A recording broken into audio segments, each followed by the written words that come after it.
Joining us now. Welcome. Great to have you here, everyone. Okay, my name is Monique Parker. For those of you who haven't met me yet, I am one of the contributors to this new book alongside 8 other co-authors. Darren, the publisher, being here in their fabulous pink jacket. How about we give a thumbs up or amazing emoji for the jacket? I'm actually quite jealous. I think it's sensational. And this conversation today is all about bold visions and bold conversations. So I think the jacket is actually perfect. So what we're going to be covering today is obviously an introduction to ourselves, the vision that we have in this book and beyond for firms. It's a really bold vision, which Darren will share in a moment. We're going to be discussing some of the concepts from the book and diving into those. The book is really comprehensive. If you have seen a copy, she is big, she is thick, she is beautiful. So obviously we aren't going to be covering all of that today, but we're going to be covering a few really juicy topics that are up for debate, that are be real game changers in your firm. Lots of live Q&A. So if you have a question throughout this session, go ahead and type that in and we will try to answer some of the questions as we go along. We're also going to give away a free copy of the book for someone with the best question. Ask us your toughest questions. I don't think there's anyone shy in this session. And certainly I would say between the three of us, I don't want to age any of us here, Darren. Thank you. Between the three of us, it might be certainly over 100 years of experience collectively. So we've seen it all. All right, and then at the end, we're also going to be making an impact live online together. So part of, the impact we're making through the book is charitable reach throughout the world, and you'll get to do that in real time with us. So it's definitely worth staying on the end to see that live in action. It's a real feel good for, everything that we've been doing at the moment. So without further ado, we've got lots of people joining us here. So as we were just sharing before the session together with Paul, it's great to have everyone here. And Annie from the Gold Coast, Jason from Perth, David, Warrnambool, lots of great areas. I've got lots from New Zealand who've joined as well. So one thing just to share about this book, which is really, really special, is that it's an industry first collaboration. There really hasn't been anything else like it on the market. And Darren's going to share why that vision was so important with you in a moment. Some of you potentially, hey Tanya, have attended the book launch event in Brisbane, which we had over 100 firms join us. It was pretty special, as a few accountants in the room were overheard saying that it was kind of like the Logies for accountants, because there was so much celebration going on, which was really special. The book's already hit the bestseller charts online, and Darren and I were just discussing that we're going to need to order more print copies as well, because they are going out the door and they've proven very popular. But one thing I think that's really special about the book is that there's insights from a wide range of practice owners, industry experts, some software providers who have a really high level lens across thousands and thousands of firms. But these are people that aren't your typical gurus, who often don't get a platform. And so I think that some of the insights are really important. So we are, not going to hold back. Not everything we share is going to feel comfortable because it's going to challenge and question your thinking. So I will pass over to Darren in a moment to share beyond that. But I just wanted to put on screen, maybe some of these faces might be familiar to you, our co-authors for the book. They all have been known for the contribution that they've made in the industry. They regularly, freely give of their time, energy, in how they show up and how they share, and in the communities that they run for firms. So we have Amy Holdsworth, Amanda Gascoigne, Darren Gleeson, who's obviously our publisher, Kyelie Baxter, Melissa Voss, myself, Monique Parker, Richard Francis, Taryn Holman and Toni Eisenhut. And then obviously, importantly, we feel really honoured and privileged to have Paul Dunn himself write the foreword for the book, support and champion this book, because it's one thing to have a good idea. It's another to have those who brought forth many of these concepts, many years ago, be so supportive in bringing this to more accountants. So thank you, Paul. Well, I am really, really thrilled to, I'm really thrilled to be here. Of course, at my age, I'm thrilled to be anywhere, but I am absolutely thrilled to be here. But as you said, there's this wonderful connection way back to when we really started to understand that accountants really needed to do some very interesting things. And so the collaboration here and the different perspectives, but all aiming in exactly the same way, makes this book a very, very special book. So I'm absolutely thrilled to be here.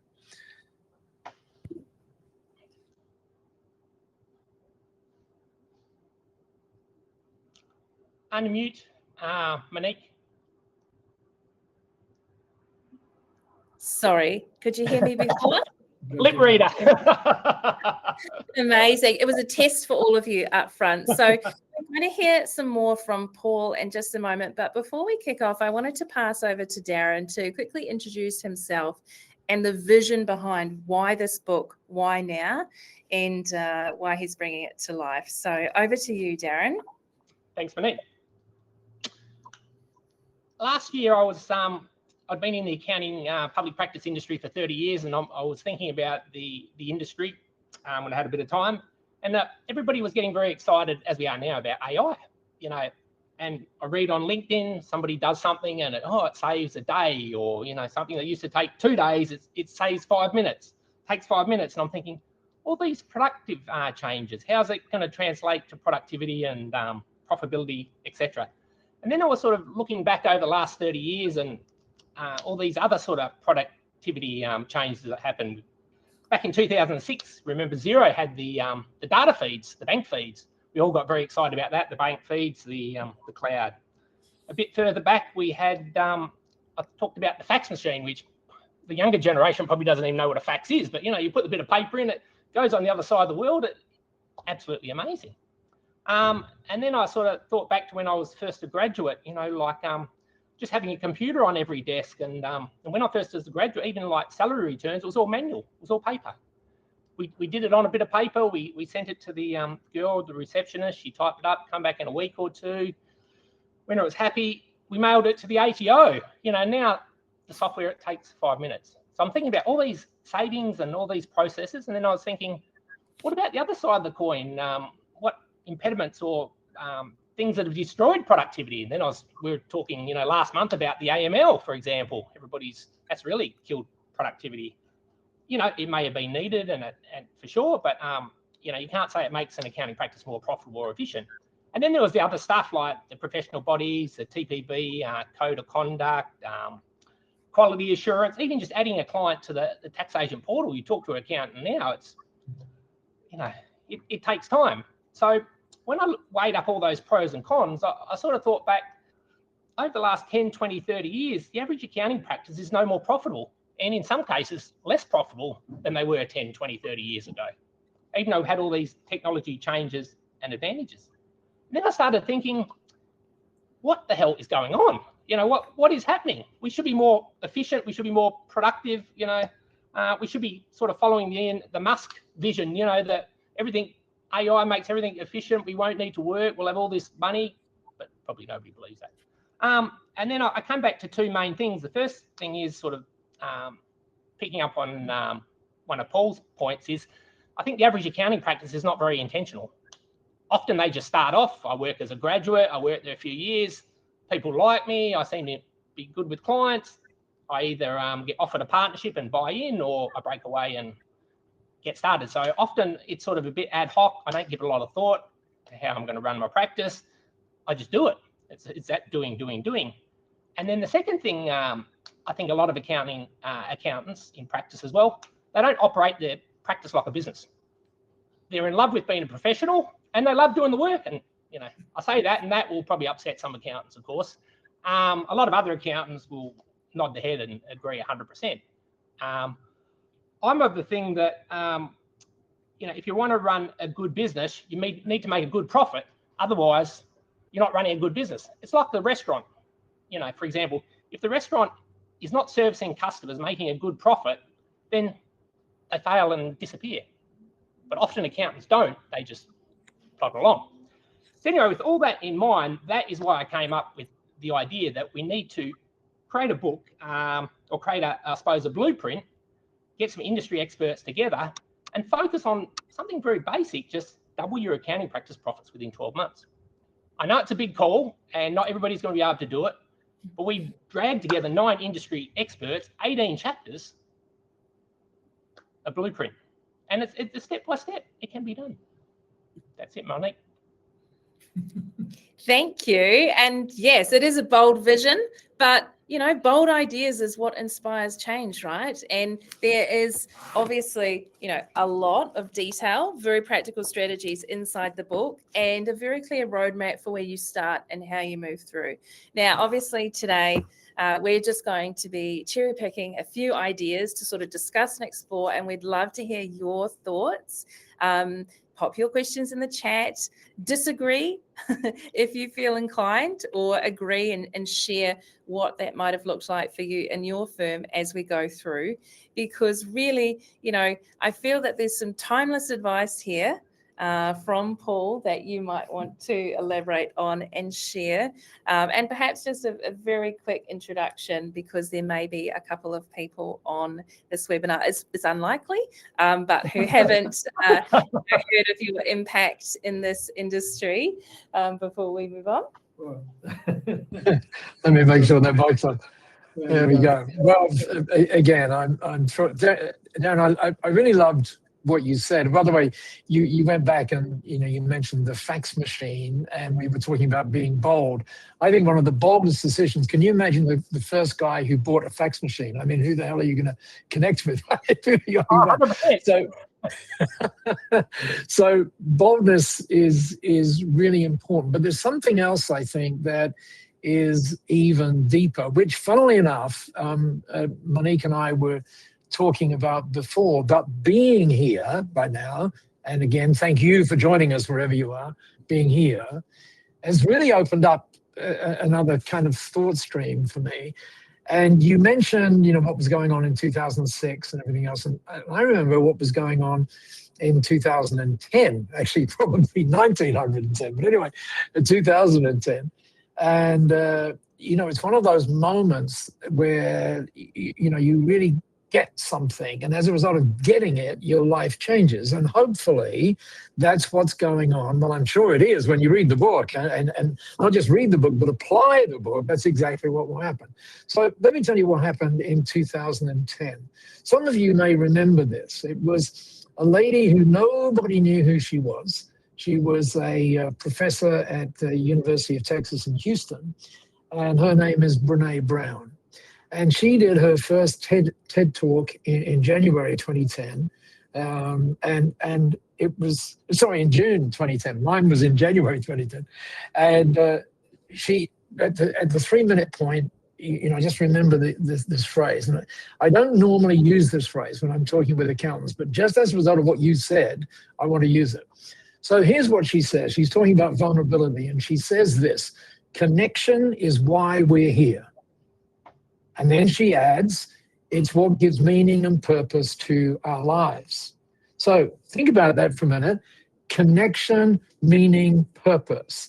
And when you think about your business right now, which the accounting business, just think about that word connection.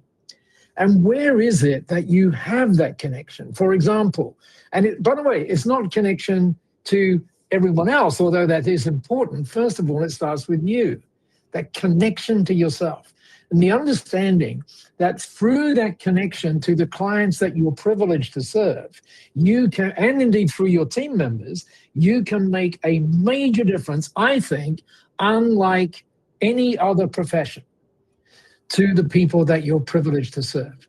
Now, what do we need to do all of that? We need occasionally to take like an hour out and go, wow, that's an interesting thought. And I think that's an interesting thought. And hopefully, if you haven't already got the book, it will be the kind of thought that you go through as you read those pages. And basically on every page, you're saying, how can I connect? How can I connect? How can I share this with the people I'm privileged to serve? And guess what? The people who you are working with right now, your clients, guess what? They have precisely the same need to connect with someone, notably you, who can really make a difference to what they're doing, and not just to what they're doing, but to what their families are achieving as well. So this book has some amazing ripple impacts built in, and all you've got to do is read it and say, I think I'll try that one today. Just do that. So because what we also need to remember is that activity brings results, not thinking about it. Activity brings results. And so hopefully as a result of this, you won't just be here, but if you'll be here and you'll be questioning and all those things and learning from everybody who's here. So again, I was going to say at one point, there's never been a time like this. And of course, that's always true. There never has been a time like this. And there's so much going on that it's sometimes difficult to kind of navigate.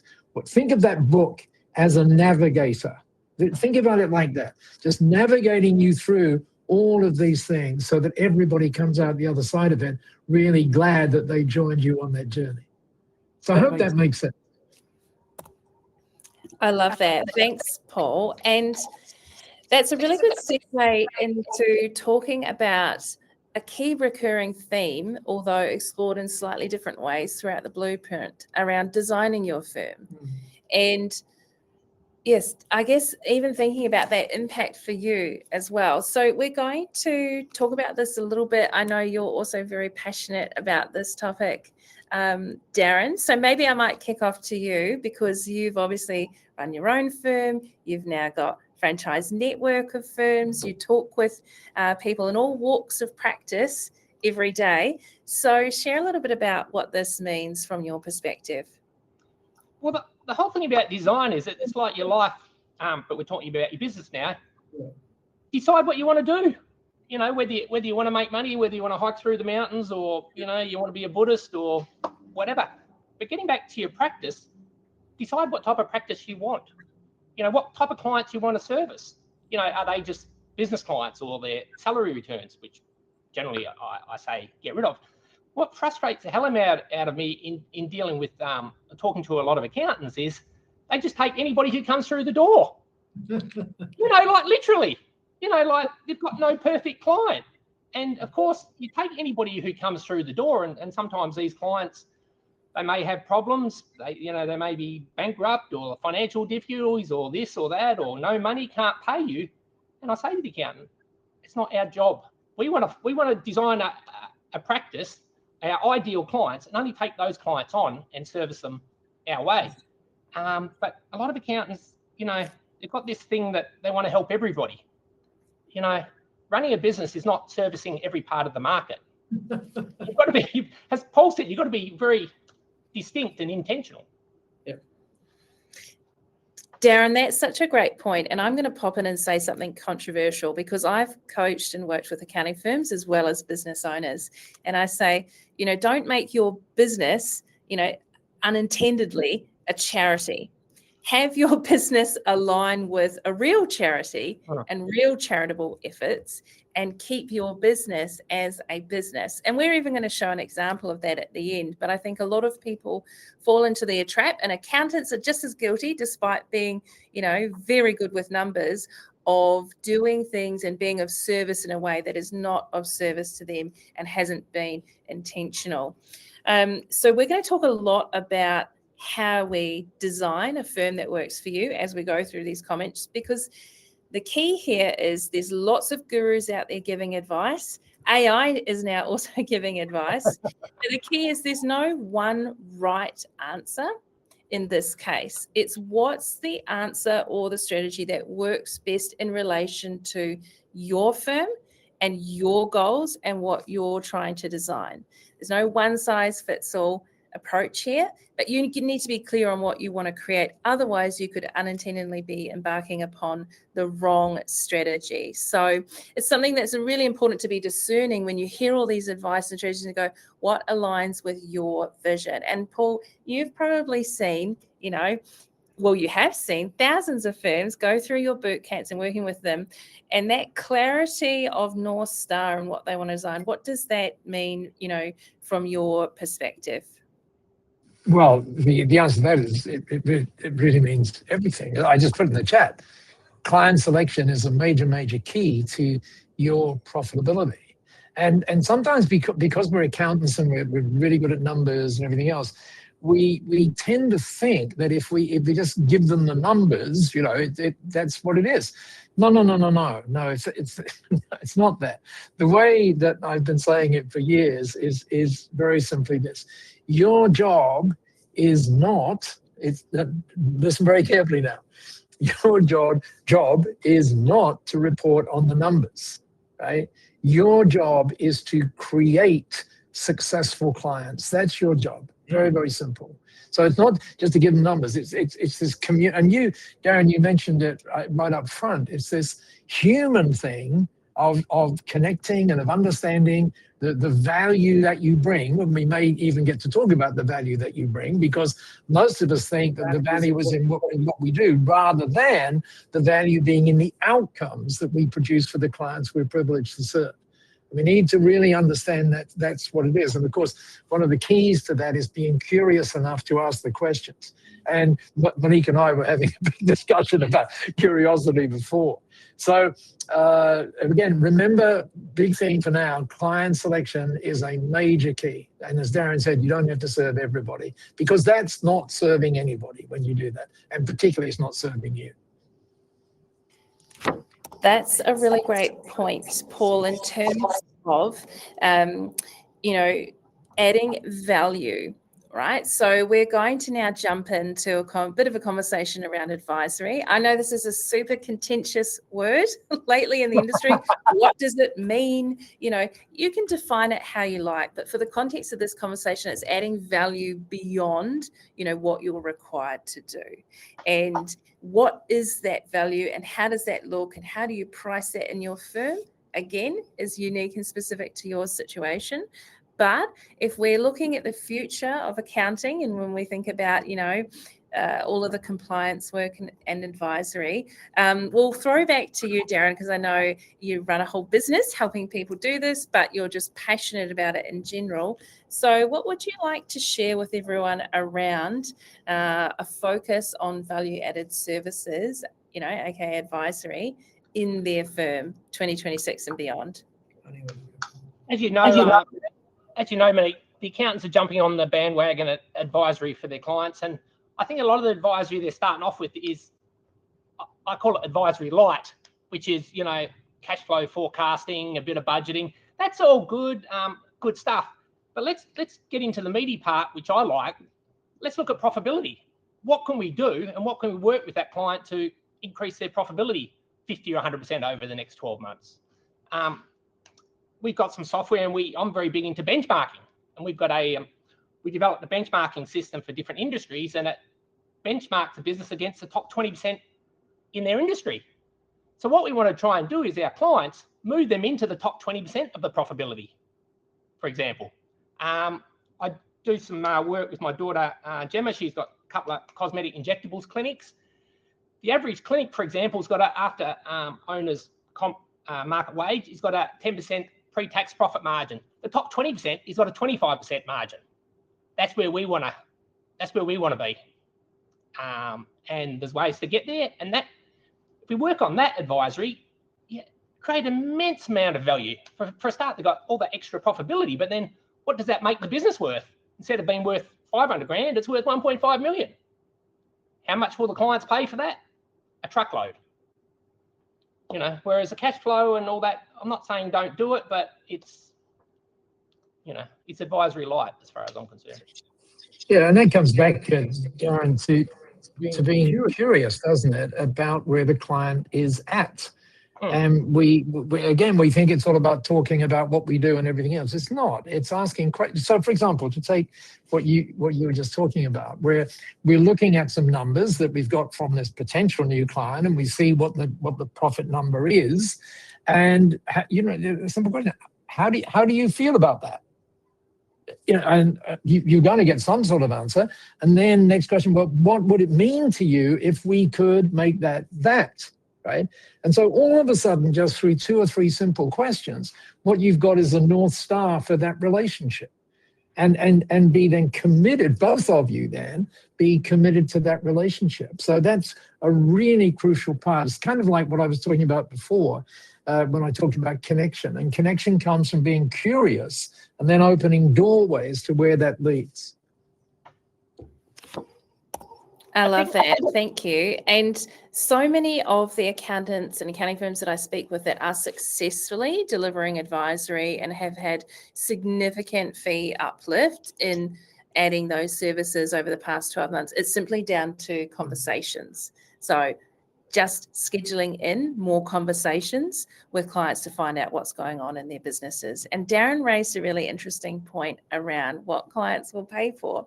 And I know for a fact that this is something that comes up all the time. And if you're too shy to have shared that in the comments, that's okay, is around, will clients pay for this? Do clients want this? We've tried offering this and, clients weren't interested in, or our clients told us it was too expensive. Now, I am going to throw this one to you, Paul, because I know that you're really passionate around the topic of pricing, but also, you have experience helping hundreds of firms introduce things like this. So do you want to touch on that a little bit? Sure. Yeah, I think it's really, really crucial to understand the role of, Darren was talking about it right up front in terms of profitability, and price is actually the biggest lever that we have in that area. But what typically happens when people years and years ago, I could never understand why this was.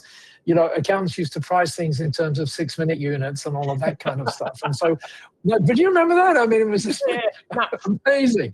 And that is not the value. So, and again, you don't know what the value is, and therefore what you can charge, right? Unless you've started asking questions about the impact of what you propose to do to the person over here. So, for example, let's suppose you just started asking some questions around, well, what would it mean if this, and what would it mean if that, and so on and so forth, and you get numbers like, well, that would mean that I'd be able to spend more time with my kids, or whatever that thing is.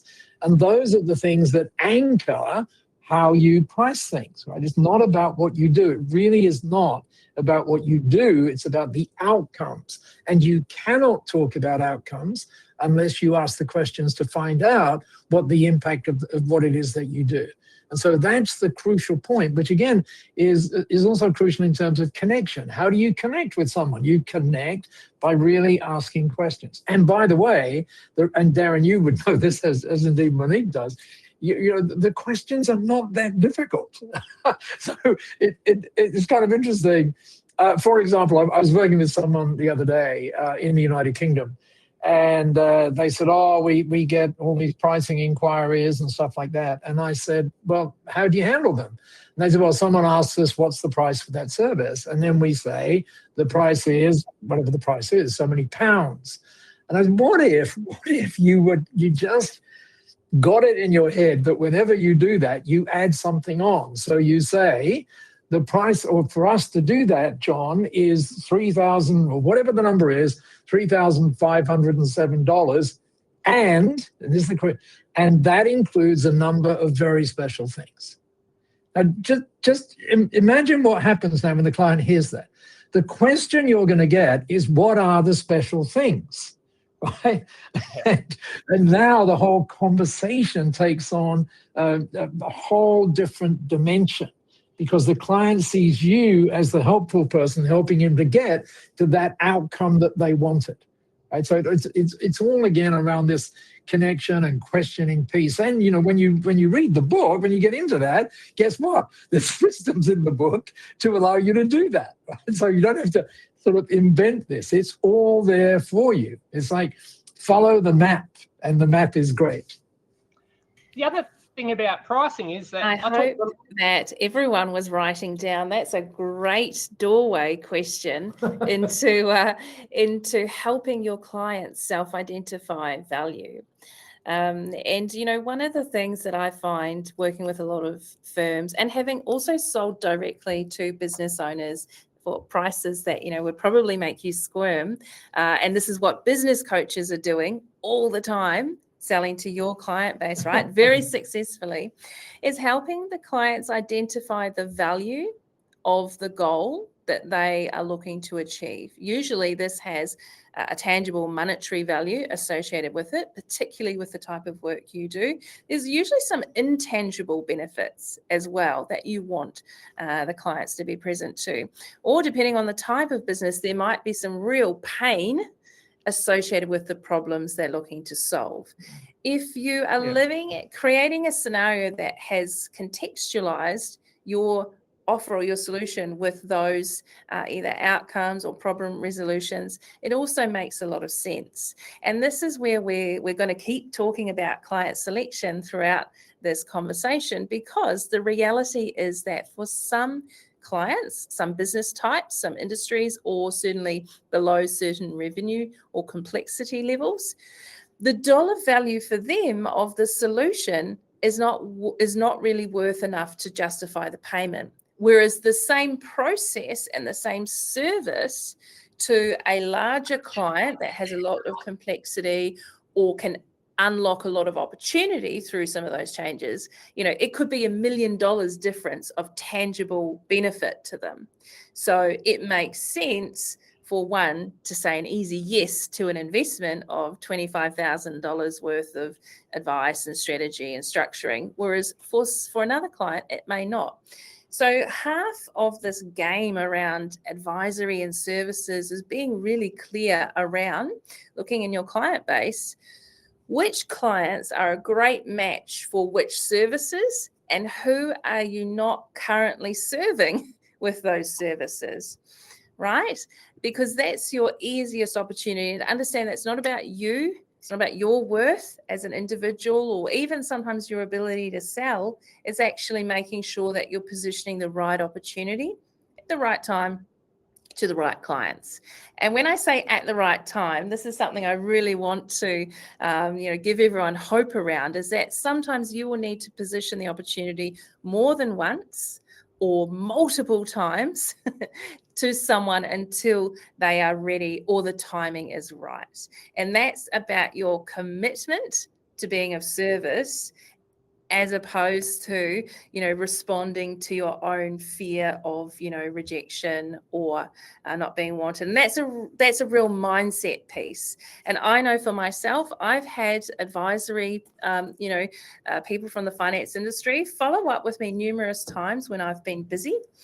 And I actually think, wow, this is important. They're coming back to me. It's not just something that's gone by the wayside.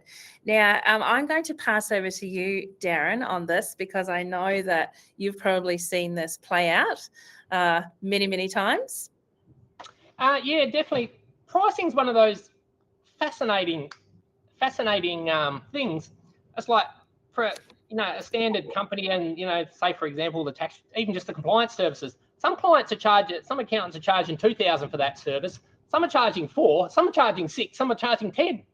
So for the vanilla sort of basic compliance service, how can some firms be getting 5, 7, 10 times the fee, and the clients are very happy? And I think a lot of it, so that's from the compliance side. I think a lot of it's around packaging. It's like if you go into Mecca, I'm not sure if you go in there a lot, Paul, you buy perfume and cosmetics, you come out with a $500 little bottle of perfume, and but as you know, it's all in the packaging, and it's I believe they spend something like 16% of their turnover on staff training, which is unheard of for a retail business. But then they're the experts, they know about all that stuff. Whereas other shops are trying to sell perfume for $10 or $20 or $50. And I think accountants are the same. And then the second point is advisory. I find selling advisory not difficult if we can quantify the value. Like if I can quantify to you, Monique, the value is $50,000 or $100,000, and I say to you, let's work on that. That's going to be the value. It's going to cost you 10 grand or 20 grand. What do you say? It's like buying. I say no-brainer. Let's do it. $100 notes for 10 cents in the dollar, or 20 cents. It's a no-brainer. Whereas I think where accountants fall into the trap is they say, oh, we can do sort of this for you, but we don't know what the result's going to be, and it's all a bit vague and wishy-washy. And of course, I'm just going to say no. Too much uncertainty. I think it also comes back, doesn't it? I mean, I think it would be a very interesting exercise for the people who are here. And by the way, lovely, Chris, to hear from you on the chat too. By the way, if your name isn't Chris and you haven't put something on the chat right now, do so, okay? Because I think this is some gift or something, isn't it? Yeah. There's a prize or something. Great question. And so far, Chris is a great. Yeah, Chris is in there. So, but think of it this way. In fact, let's do this. Let's just put a Y or an N. Y means yes and N means no. If in your firm you have key criteria for the clients you really want to serve, what are those key criteria? Oh, look, we're seeing yeses. Look at that. Isn't that super? Yeah, that's, oh, wow. I've never seen so many. Obviously, these are the guys who've read the book, okay? So yeah, but those of you who didn't put the N in there, right, just realize that that is so crucial. And what is also so crucial is to be able to say to the client, by the way, not everybody gets to work with us. You wouldn't perhaps say it like that, but to say, this is what we want of you, right? Not just the other way around. So that together this becomes a partnership helping us get that goal that you just said you wanted to get. Does that make sense? Well, of course that makes sense. Right? So again, it comes back to that connection, right? And just looking how you can get that connection moving forward to do great things for the people you're privileged to serve. I love that you mentioned, Paul, because it's about positioning, as Darren mentioned. I see a few of my clients here in the chat say yes. I was like, yes. It's not their first rodeo. They've heard this a few times. But positioning yourself as a partner, strategic partner, financial partner, growth partner. And I love that line because it's really true. Not everybody gets to work with you. As opposed to being just a service provider where people are coming to you saying, I want this or that on their terms, you're actually the leader in this scenario, identifying opportunities and positioning solutions and pathways that they can come on the journey with you. And like we said, not everyone is going to be a great fit for that. You don't even want to say yes to everyone. And that can be really, sometimes that can be uncomfortable, but it actually really helps you hold the line with that pricing and positioning for your ideal clients. The minute we're going to talk about this in a moment, but the minute you have, overexerting your energy and attention and effort into clients who don't really deserve it or want it or value it, is a really big detraction from creating your firm by design, not just for you, but also your team as well. It's one of the reasons we see firms so overworked and time poor is because you're dealing with demands and requests for clients that perhaps are not contributing to that profitability of your firm. And again, it's confidence. Some of these things take time. I love Chris's comment around, he's heard some of these concepts, years and years ago in the book. Sometimes you need to hear this message, for it to sink in, trial things, and then let that seed flourish. And here's the thing, your clients are the same. So you'll have some clients on your book that you tried to offer some services or support 2 years ago. It didn't quite work. Maybe they weren't ready. So use this as that same example. So I love that. And one thing I will say on positioning that both Darren and Paul mentioned, which is key, you can have positioning external to yourself do some of that heavy lifting for you. So for example, how you describe and position yourself across your website, your collateral, even your office, all of the touch points, even your pricing actually positions you, believe it or not, because people actually think if your pricing is too low, that what's wrong with you? There's something wrong with you, right? You don't walk into a BMW dealership and, get offered a car for 10 grand without thinking to yourself, this can't be, this must be a dodgy dealership, right? So how you position yourself and plant seeds of interest with your clients. So through client case studies, talking about what you do. There's been a lot of conversation here today about results. And that's what clients want, results, not necessarily, they have to pay for your process and what it is that you're doing. They do that begrudgingly because what they want is really the result. So helping showcase what other clients have had, and they see it and they go, oh, I want what that client's having. Why can't I have that too? Or I want that result. It's a really great way to help position things for yourself and your team before these conversations come up. I actually saw a great example of that. I'm thinking of this example because tomorrow morning I get on a plane to go back to Singapore. And obviously when I get in a plane, I can turn left or I can turn right. Okay, and there's a different level of service in that. And I remember talking about that to a group of accountants one day, and a whole lot of those accountants decided that they literally would have separate doors. They would have two doors. One would call A-class client, the other one was called clients. And then when people go in the client door, they would say, oh, what goes on in there? So all of a sudden, that whole thing opens up. Because I'm not saying everybody's going to do that, but the point is that, again, it comes back to that criteria. And by the way, guess what? Guess what the bottom, I was going to say the bottom line of all of this, but let me just say the end result. And frequently I'm talking about, how we should think about others and so on and so forth, which we all know is true. But fundamentally, it comes back to how you see you, right? Fundamentally, it does. And at the end of things, I don't mean when you die, I mean at the end of the week, at the end of the week, you're like, was this a great week? Was it full of joy? Was it full of me being able to get, people to where it was?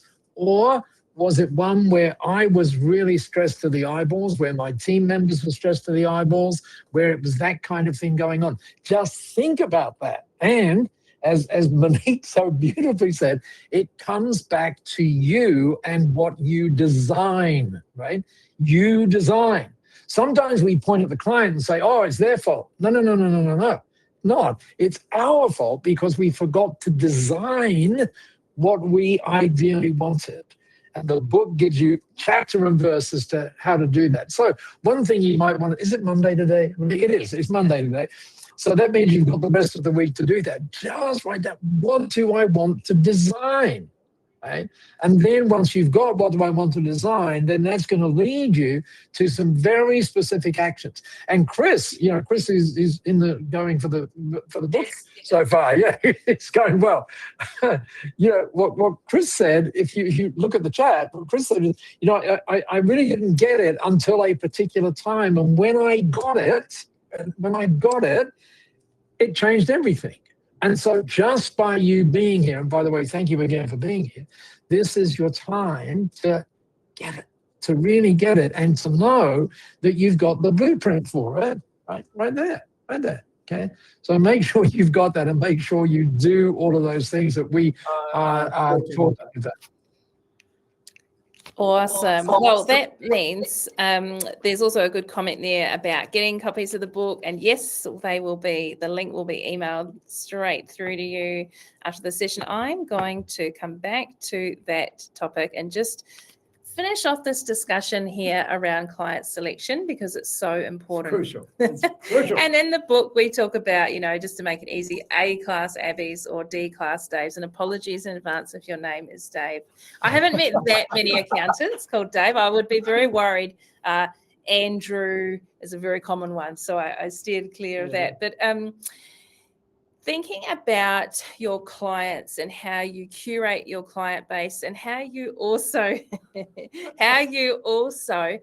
lovingly release back into the wild those that are no longer, serving the best interests of what you're looking to design in your firm. Because, it's really hard to welcome new ideal clients into your practice when you're busy being a doormat to those paying the least, and particularly your team. I've not heard that phrase very often. You being a doormat. That's a really good way of thinking about it, because that's what actually happens. And what actually happens is they don't value that anymore. So, yeah, you might just I was going to say put a D in the chat. Yeah, put a D in the chat if you've got some D-class clients. But it's true. And often people forget that, when you're busy being a doormat to clients that don't value you and they're wiping their dirty feet, you've actually allowed them to do that behavior, because you continue to receive that which you tolerate. So actually having clients that don't value you is about your own standards and what you're willing to accept and tolerate. And most of the time, it's actually what you're allowing your team to have to tolerate and take up all their time. And I've heard so many examples of firms firing, lovingly releasing their clients, and their team almost crying with gratitude and thank yous and happiness, because that's what makes their job hellish, and it's already a very busy role, right, for many of them. So it's really good to think about that, and it takes courage. And one thing I will say is that it is easier to say no to non-ideal clients when you have processes and systems in place to be attracting more of your ideal clients. It's hard to say no when you're in a position of scarcity, but when you've got an abundance of clients and the opportunity coming in, it's much easier. And that's where your marketing comes in play. And obviously there's strategies to approach that in the book, so you're not wasting time. You really only need to direct your marketing and sales activity towards those new ideal clients, not everyone. So you don't need to be a TikTok star. You don't need to have hundreds and thousands and millions of followers. You just need to get your firm's message in front of a few more of your ideal clients. There's really practical ways to do that we cover in the book. And something that Paul touched on, which I think is so true as well, is around how you show up. And I have another saying that I like to say, and that is, it's a bit woo-woo for the accounting world, but your vibe attracts your tribe. Oh, say that again. Your vibe attracts your tribe. So if you want to work with and attract more clients that are ambitious, growth-minded, interested in learning about their numbers, are coachable, who take advice, who do you think you need to be showing up as? And that's a really hard pill to swallow. As one of the co-authors in the book, Richard Francis, likes to say, you have to eat your own dog food. So if you want to be, doing high-level services with these types of clients, you need to start on that process yourself. And I think the blueprint outlined in this book is a really great path for that. So there's some good comments coming in. I think we might just reference a few of them. Yes, so Chris is saying, how much your clients pay you, so fees is only one part of the criteria. There's a lot of firms I know now, that have, I don't want to offend anyone when I say this word, but they have a no dickhead policy. It's particularly common in New Zealand. I think they like that phrase. I'm a Kiwi as well. Karen's saying the team love it when you say no to non-ideal clients, because it makes everyone's job happier. Engagement renewal time is a great time for this. And all of this AML, additional burdens and processes, a hot tip, don't go through that if it's a client you actually want to offboard, right? So with saying that, I think we're all on the same page around, client selection. Let's talk a little bit about, a bit of an elephant in the room. Everyone's talking about AI. Accountants are obsessed with automation and trying to find efficiencies. But where does that all tie in with where we see the future of this profession? And I'm going to throw it back to you, Paul, because some of those three words, connection, meaning, and purpose, you sort of touched on, and how that ties in with some of these other concepts we've shared. Yeah, I wanted to, if I could, just as we move on to that other topic, I want to just talk about three things that you could put on your wall. They are three things that I actually have on when I get to talk with people. And it just occurred to me, I haven't thought of this before. I should really give these three comes. And here's, just write these down. Just write them down, right? So I'm using the word I, but you can use the word we. So it says, no, we'll do it with a we. We help you build and run the business you'd always hoped you'd have. That's number one. There are three things, right? We help you build and run the business you'd always hoped you'd have. Next line, flourishing, sought after, making a difference. That's second line. Third line. And this third line is the crucial line. It's the crucial line. So that your business becomes one of the most rewarding things in your life. Once again, so that your business becomes the most rewarding thing, one of the most rewarding things in your life. That's what we do here at XYZ. How does that sound, John, Mary, Bill? Okay, so straight. Do you get the idea? It's being very clear about why you're here. And once you get very clear about why you're here and the clients you wish to serve to help you get there, then it all opens up in so many different ways. You wanted me to go someplace else, though. No, but that's perfect, because I think it comes down to, a lot of firms talk about their values on their site. So courage, honesty, truth, etc., which is great. That's a really cool exercise to go through. I love it. However, in terms of what resonates with your ideal clients, that language is so emotive, and we've been talking a lot about the power of language and connection. And if I'm a client, I just heard that myself and I kind of got goosebumps, and I was like, oh, wow, that's such an amazing perspective. And if some clients won't resonate with your deep, and that's cool, because they're probably the ones you have to pull along kicking and screaming anyway, or perhaps they're just not your perfect client because it's just not the personality alignment with that team, and they're perfect for someone else. So I love that. Oh, and we've got a great one from Carla. Look at that. Carla's right on it. She's right on it. And although the thing on your screen right now says automation and the future, so let's just talk about as you were saying, the elephant in the room. And here's the crucial point.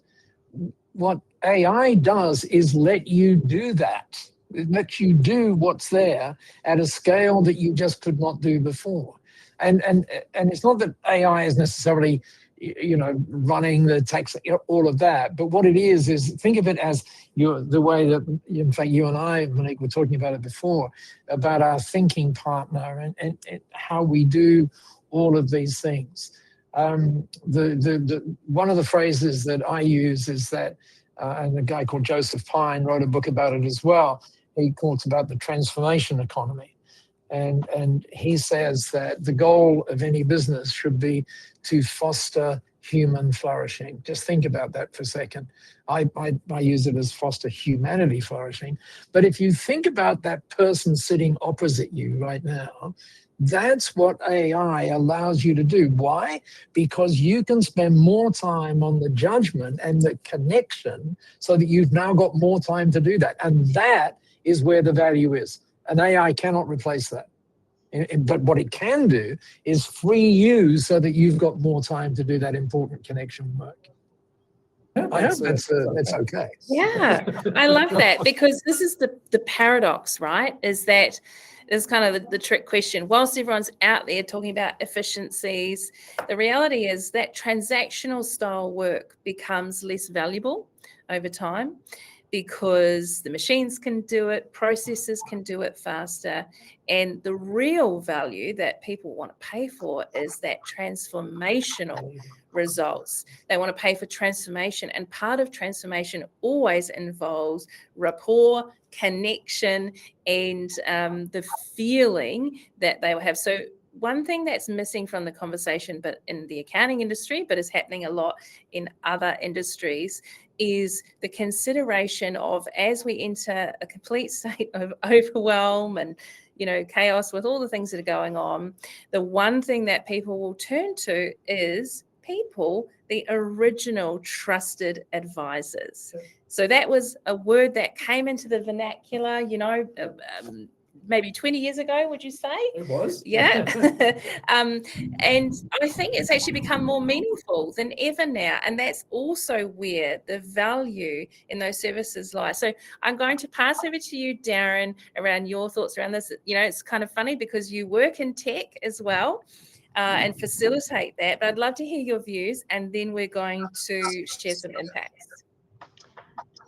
AI is great, and as you said, Monique and Paul, it's sort of like my business partner. I put my ideas in there, and we throw it around, and it comes back, and it does research that would have took me 3 months in an hour, and I can draft up a report, and it's not going to be perfect, but it's probably 95%, and that's good enough.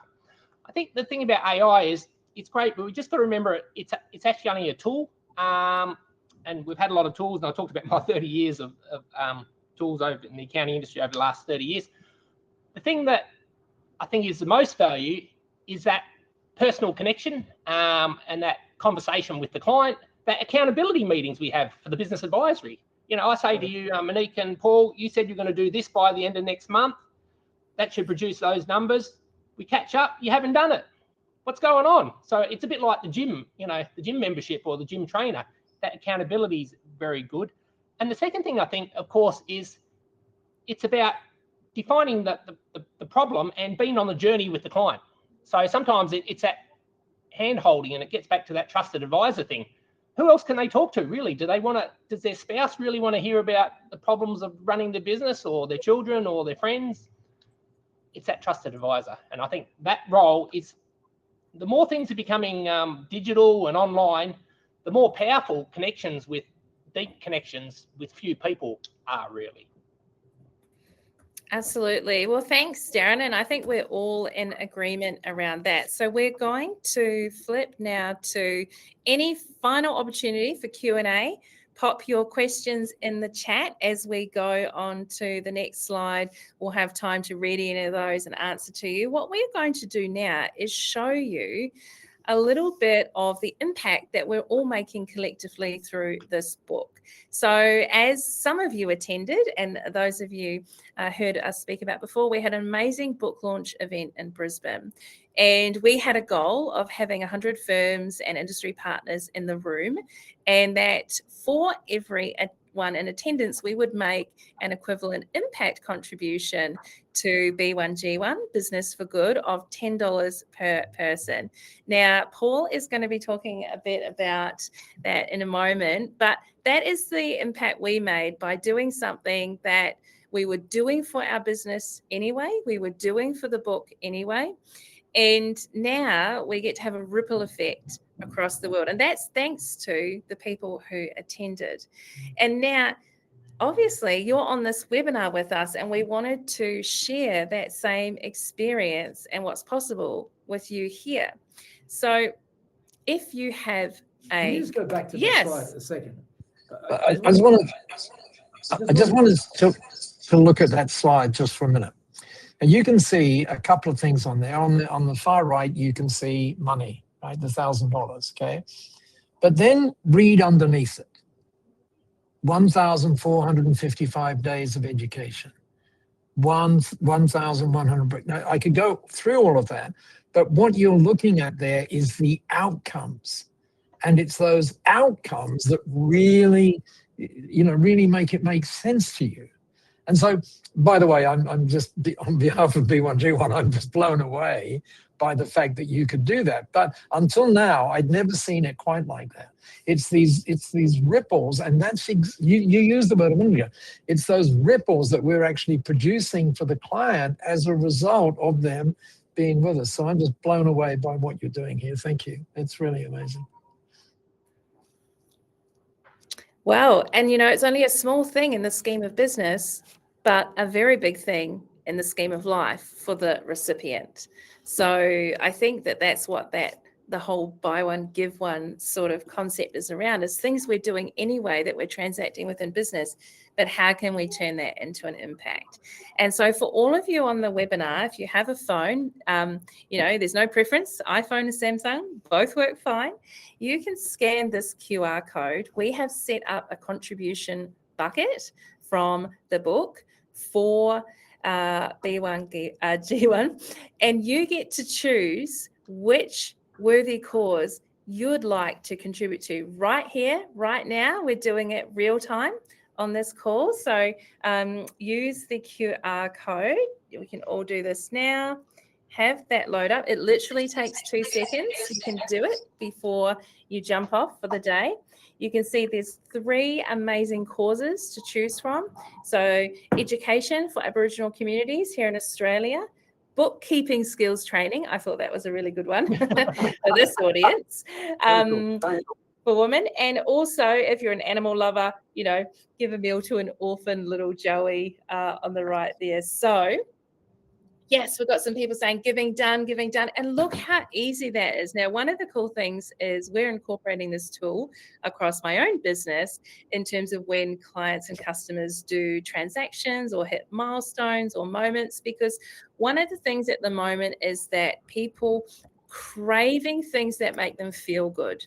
So there's a lot of doom and gloom in the news, endless. Turn on your TV, open up your news feed, and people are feeling bad. They're not feeling good. And so they're actually searching for and craving moments of feel-good factors. And this is a way we can do that together. So how cool is this? Oh, we've got some great B1, G1 supporters aligned. So quickly, last chance before we change the slides, get that QR code up live. And just to be clear, all you're doing, in case you're worried about this, all you're doing is selecting. Yes. These guys are making that happen for you, right? So you're just selecting, which is really cool. Yeah, that's so true. We're doing the paying.